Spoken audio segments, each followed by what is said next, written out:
What's up, C Squad?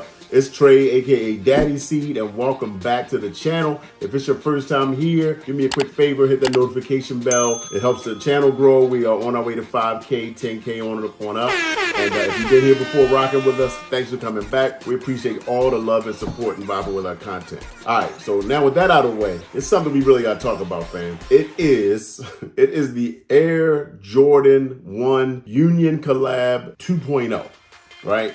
So have y'all seen these images that have been, releasing online? And I just need to talk about it today because it's something, I made a short about it if you haven't seen it yet on YouTube and Instagram Reels when that image first came out. And bruh, it is doing me, like I get no warm and fuzzies from it at all.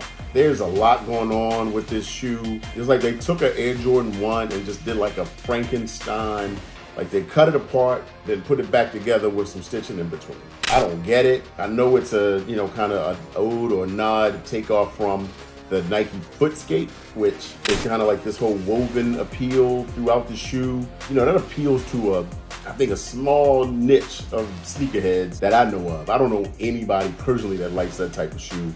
It looks kind of more like a moccasin, like something you're wearing camping, outdoors, hiking, something like that. But to apply that to an Air Jordan 1, man, I'm like, I don't get it.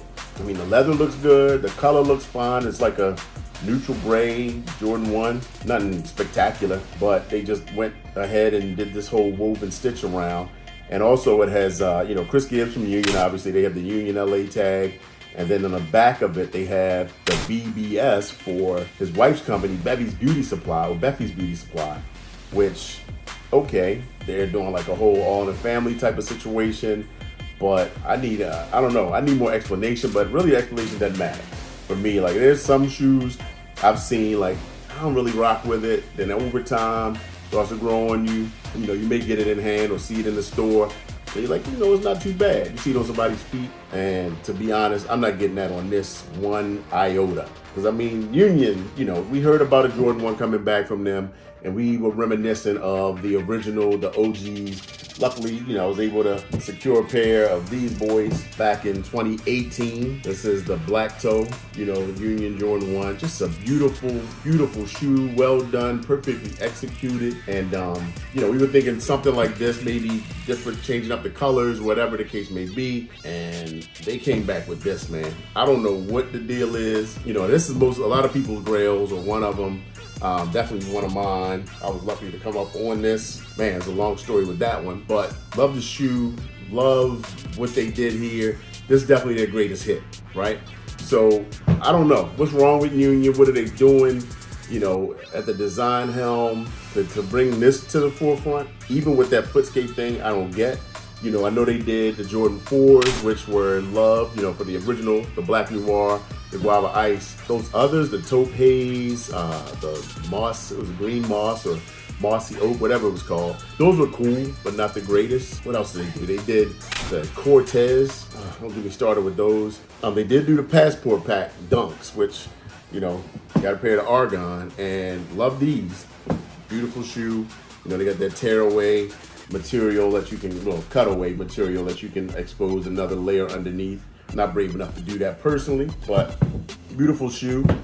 And what else have they done? The Jordan 2 that just didn't float my boat, all the little dots and things, but people love those. I mean, it weren't horrible. They were Jordan 2. So, I think that's part of the 2 agenda we've been talking about for the last 2-3 years.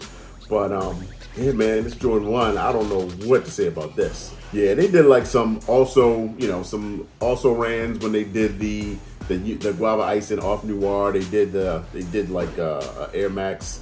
I don't even remember, like some type of other basketball shoe. I'm not even giving that the time of day because it was something they could have skipped. But they did do the Air Jordan 1 KO lows, right? That was their latest offering. That is like, okay, white canvas or white leather, low top, nice little summer shoe.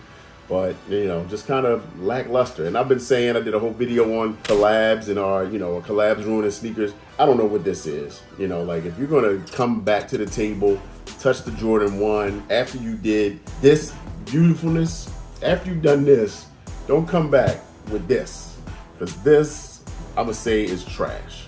Like I don't know, man. I don't know what you can do to improve it. The Frankenstein stitch ain't look like, again, something that they did a mashup and they changed their mind, or, you know, this thing went and had some, you know, open heart surgery and had to get closed back up. But that ain't it for me, Chief. I don't know. Maybe I'm totally off base. Y'all let me know. Am I wrong? Am I missing it altogether? Is my eye just not quite where it needs to be? Because I've seen other people, you know, some of my YouTube friends, they're like, not too bad, I still want a cop. Maybe people want to try to use that shoe to leverage it, flip it to get a Jordan 1 Black Toe or Blue Storm. I don't know, but if this is the, you know, your best shot at getting a Union Jordan 1, I say just wait, man, or save up your money, trade some pairs, get what you want, but this is not the move. All right, thanks for hanging out, hearing me gripe. I just need to vent on this one, man. This is disappointing, you know what I'm saying? So let me know what y'all think in the comments. Hit me on Instagram too, @RealDaddyC. I will see you on the next one. Peace.